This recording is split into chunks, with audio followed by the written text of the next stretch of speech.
안녕하세요. 김승현 안PD의 스포일러 안PD입니다. 요즘 가뜩이나 출고 대기 때문에 짜증나는 분들 많으실 텐데 결국 일이 하나 터진 것 같습니다. 특히 전기차 사는 분들은 정말 많이 억울할 수도 있을 것 같은데요. 내년 보조금 지급 기준이 달라지면서 올해 보조금을 받았던 차도 내년에는 못 받고 이런 상황이 펼쳐질 예정입니다. 그래서 이걸 걱정하고 있던 찰나에 갑자기 또 국산차는 그런 거 상관없이 보조금을 100% 받을 수 있다고 합니다. 이건 또 무슨 소리일까요? 오늘은 내년에 달라지는 전기차 보조금, 이에 따른 문제점과 앞으로 차주들을 위해 전기차 보조금은 어떻게 바뀌어야 하는지 현실적인 이야기들이 차례대로 나오니까요. 끝까지 집중해서 봐주세요. 오래전부터 예고됐던 대로 내년 전기차 보조금 지급 기준이 완전히 달라집니다. 보조금 100% 지급 기준은 기존 6천만원 이하에서 내년에는 5,500만원 이하로 바뀌고요. 50% 지급 기준은 기존 6천만원에서 9천만원 범위였던 게 5,500만원에서 8,500만원 범위로 줄어듭니다. 그리고 기존에는 9천만원 이상인 차들은 보조금 지급이 아예 안 됐잖아요. 내년에는 8,500만원 이상인 전기차부터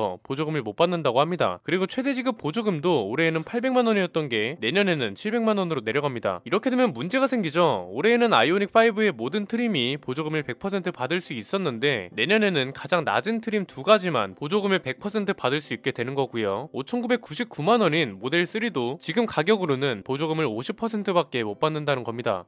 이거 벌써부터 말이 좀 많을 것 같죠. 올해 받고 싶어도 반도체 대란 때문에 못 받는 사람들도 많았잖아요. 굉장히 큰 반발이 예상되고 있는 와중에 갑자기 이런 기사가 하나 나왔습니다. EV6 GT는 보조금을 100% 받을 수 있다는 건데요. 아니 갑자기 왜 내년 보조금 100% 지급 기준이 5,500만원인데 6천만원짜리 차가 어떻게 100%를 받지? 근데 더 웃긴 건 아이오닉5랑 EV6 최상위 트림 있죠? 이 차들도 100% 받을 수 있다고 합니다. 그런데 모델 3는 50%밖에 못 받는데요. 그냥 듣기만 해도 와, 이게 진정한 카르텔이구나 이런 생각이 드실 겁니다. 이런 반응이 나오는 게 당연하죠. 그런데 이게 왜 이렇게 된 건지 보니까 보조금 지급 기준 자체가 변경될 예정이라고 합니다. 지금은 가격 기준으로 보조금을 지급하잖아요. 그런데 내년부터는 가격뿐만 아니라 구동 방식, 배터리 용량, 휠 크기 같은 게 지급 기준에 들어가고 차량별 가격이 아니라 최저 가격 기준으로 바뀐다고 합니다. 그러니까 이런 겁니다. 예를 들어서 아이오닉5 트림이 3개예요. 가장 낮은 트림 가격이 4,980만원이고 가장 높은 트림 가격이 5,740만원이에요. 이렇게 되면 5,700만원짜리 최상위 트림도 보조금을 100% 받을 수 있다는 겁니다. 왜? 최하위 트림 가격이 5,500만원 아래니까요. EV6도 마찬가지죠. 최하위 트림 가격이 4,630만원이고 최상위 트림 가격이 6,900만원이에요. 이렇게 되면 6,900만원짜리 최상위 트림 EV6도 보조금을 100% 받을 수 있다는 겁니다. 최하위 트림 가격이 5,500만원 아래니까요. 반면에 모델 3는 보조금을 50%밖에 못 받습니다. 가장 낮은 트림 가격이 5,999만원이기 때문에 기준을 충족시키지 못하는 겁니다. 예를 들어서 테슬라도 최하위 트림 가격이 5,400만원이면 8,000만원짜리 퍼포먼스 모델도 보조금 100% 기준에 충족시켰을 겁니다. 벌써부터 뭔가 느낌이 세하죠? 이렇게 되면 차주들 사이에서 정말 말이 많을 것 같은데요. 논란이 될 수 있는 건 크게 세 가지입니다. 첫 번째는 국산차를 위한 정책이 아니냐는 의심입니다. 상대적으로 국산차가 이 기준을 맞추기 편하죠. 수입차는 대부분 옵션이 기본으로 적용되어서 들어옵니다. 옵션보단 트림만으로 차급을 구분하는 게 일반적이죠. 그런데 국산차는 트림도 있지만 옵션도 굉장히 많습니다. 이 말은 뭐예요? 국산차는 옵션 범위가 상대적으로 자유롭기 때문에 보조금 기준에 맞춰서 옵션을 자유롭게 뺄 수 있다는 거죠. 트림 가격만 기준에 맞추면 되니까 그만큼 기본 사양을 빼고 옵션으로 선택하면 되는 거잖아요. 반대로 수입차는 이게 불리합니다. 국산차는 그냥 옵션을 빼면 해결되는 것과 다르게 모델 3나 BMW 전기차들 있잖아요. 얘네는 최하위 트림 가격 자체를 내려야 한다는 겁니다. 옵션 가격을 빼느냐, 차 자체의 가격을 내리느냐의 차이라는 거죠. 이렇게 되면 사실 국산 전기차를 사는 사람들한테는 정말 유리한 건데 수입차 사는 사람들은 충분히 억울할 수 있다는 겁니다. 두 번째는 이 기준을 맞추려고 깡통과 풀옵션의 차이가 너무 벌어질까 하는 걱정입니다. 방금 전에 말씀드렸던 것처럼 가격을 낮추려면 기본 사양을 그만큼 빼야 한다는 거잖아요. 요즘은 그나마 옵션 장난이라는 말이 들어갔습니다. 가격은 조금 높아도 그만큼 기본으로 적용되는 사양들이 나름 풍부했거든요. 그런데 이걸 기준에 맞추려면 옵션을 굉장히 많이 빼거나 아예 배터리 용량을 대폭 줄여버릴 수 있다는 겁니다. 세 번째는 이 보조금 정책의 실효성과 이 기준을 바꾸려고 하는 의도 자체에 드는 의심입니다. 사실 저는 현대차 중심으로 정책을 펼치는 건 오케이, 좋다 이거예요. 자국 기업이 성장을 위한 국가 정책인데 이걸 뭐라 할 수는 없죠. 미국도 자기네 땅에서 생산한 전기차만 보조금을 준다고 하고요. 중국은 자국산 배터리만 쓴 전기차만 보조금을 준다고 하잖아요. 사실 다른 나라 흐름만 봐도 우리나라의 보조금 정책은 충분히 이해할 수 있지 않을까 하는데 왜 유독 욕을 먹는 걸까요? 사실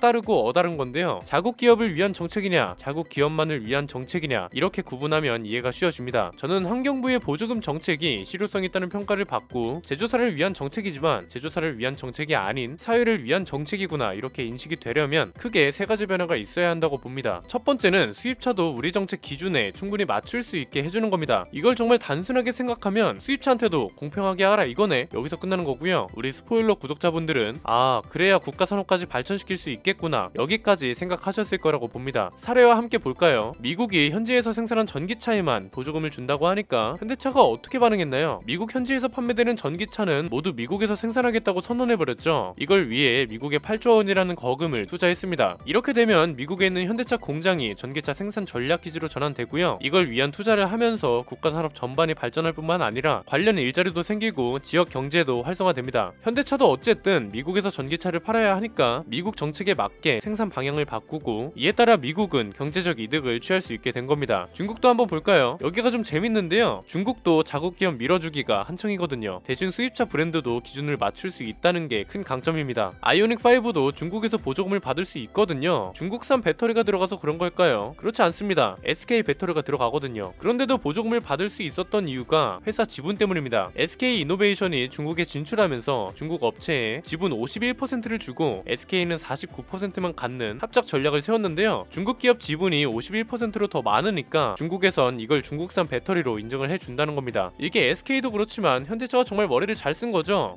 2016년부터 LG화학이나 삼성 SDI 배터리는 중국에서 보조금을 받지 못했는데 중국 아이오닉5에 탑재하는 SK 이노베이션 배터리는 아예 중국에 설립한 합작사를 통해 납품을 받는 전략으로 가버린 겁니다. 결국 미국하고 중국은 뭐예요? 보조금 기준을 대놓고 자국을 위한 것으로 설정해두긴 했지만 해외 기업들도 충분히 그 기준에 맞출 수 있게 했다는 거죠. 그리고 이 기준을 맞추는 과정에서 국가 경제에도 도움이 될 수 있도록 전략을 짰다는 겁니다. 두 번째는 보조금 지급 기준을 좀 더 미래지향적이고 명확하게 해야 한다는 겁니다. 뭐 이번에 바뀌는 기준 중에서 구동 방식하고 휠 크기 같은 건 그렇다 치자고요. 그런데 배터리 용량은 사실 뭘 의미하는지 모르겠습니다. 이게 그냥 일반 소비자들이 듣기에는요, 배터리 용량 작은 차만 보조금 줄 거야, 이렇게 들린다는 거죠. 차주들 입장에선 억울합니다. 아니, 전기차가 제일 중요한 게 주행거리인데 주행거리가 길어지려면 배터리 용량도 커야 하잖아요. 아직 배터리 용량에 대한 기준이 세부적으로 나온 건 아니고 기존에도 배터리 산출 기준에 배터리 용량이 있긴 했습니다. 그런데 이걸 다르다고 보는 건 기존에는 배터리 용량이 계산 공식 중에 하나로 들어간 것 뿐이고요. 이번에는 아예 배터리 용량이 기준으로 따로 빠진다는 거잖아요. 배터리 용량을 늘리고 주행거리와 효율성을 늘리는 게 경쟁력인데 왜 굳이 반대되는 기준을 가져온 건지 잘 모르겠습니다. 세 번째는 약간 장기적인 건데요. 전기차 보조금이 어디에 쓰이는지 명확하게 좀 알려줬으면 좋겠습니다. 그리고 이 쓰임새도 바뀌어야 하고요. 사실 전기차 보조금도 세금이고 사람들은 이게 어디에 쓰이는지 잘 모르잖아요. 지금은 그냥 구매할 때 보조 역할을 할 뿐인데 장기적으로 보면 이 쓰임새도 바꿀 필요가 있어 보입니다. 전기차 구매에 도움을 주는 것도 좋다 이거예요. 그런데 국가적으로 해결해야 할 건 인프라 아닌가요? 특히 전기차는 내연기관 차량은 다르게 보충 개념이 아니잖아요. 말 그대로 충전이거든요. 주행 중에 배터리가 떨어지면 주유소에 가서 연료를 보충하듯 하는 게 아니라 잠을 자거나 회사에서 일을 하는 동안에 충전을 해야 합니다. 스마트폰하고 똑같은 거죠. 이건 무슨 소리예요? 휴게소도 좋지만 정말 필요한 건 주거지역과 사무지역, 특히 건물 주차장에 충전기 설치를 늘리는 게 가장 절실하다는 겁니다. 결국 이제는 보조금이 구매할 때 도움을 주는 것뿐만 아니라 인프라 구축에도 쓰여야 한다는 거고요. 우리 세금이면 개인의 구매뿐만 아니라 국가산업 전반에 도움이 되거나 지역경제 활성화에 도움이 되거나 사회적 변화에도 도움이 되어야 하잖아요. 지금 정책은 개인의 구매를 위한 도움에 불과하거든요. 이게 물론 구매를 장려하기 위해 필요했던 건 맞습니다. 그런데 계속 말씀드렸던 것처럼 지급 기준이 얼마나 치밀한가에 따라서 그게 개인만을 위한 건지 개인과 사회 모두를 위한 건지 나뉜다는 겁니다. 한마디로 정리하면 지금의 보조금 정책이 잘못됐다는 게 아니라 보조금을 지급하는 기준이 잘못됐다는 거죠. 자국 기업을 위해서 주는 것도 좋고요. 구매 장려를 위해서 주는 것도 좋습니다. 그런데 적어도 지급 기준만이라도 국가 산업이나 지역 경제에 도움이 될수록 바꾸는 게 맞지 않을까요? 그래야 진짜 실효성 있는 보조금 정책이라는 소리를 들을 수 있을 겁니다. 오늘 내용을 정리해 보겠습니다. 내년부터 보조금 정책이 바뀌고 보조금 지급 기준 액수도 바뀐다. 그런데 지급 기준에 배터리 용량, 구동 방식 같은 게 추가되고 기준 액수도 가장 낮은 가격으로 바뀌게 되면서 국산차에 유리한 정책으로 방향이 바뀌었다. 이에 따라 지급 기준과 관련된 논란이 예상되는데 미국이나 중국처럼 개인과 기업 그리고 사회 변화에까지 도움될 수 있는 지급 기준으로 명확히 바뀌어야 하고 구매 도움을 넘어서 인프라 구축과 같은 곳에도 보조금이 쓰여야 한다. 이렇게 정리할 수 있겠습니다. 오늘 내용은 여기까지입니다. 앞으로 이런 사회동향 이야기도 가장 유익하게 스포일러해드릴 예정이니까요. 구독과 좋아요 알림 설정을 통해 가장 빠르게 받아보셨으면 좋겠습니다. 안PD의 자동차 백과 전기차 보조금 변화편이었습니다. 감사합니다.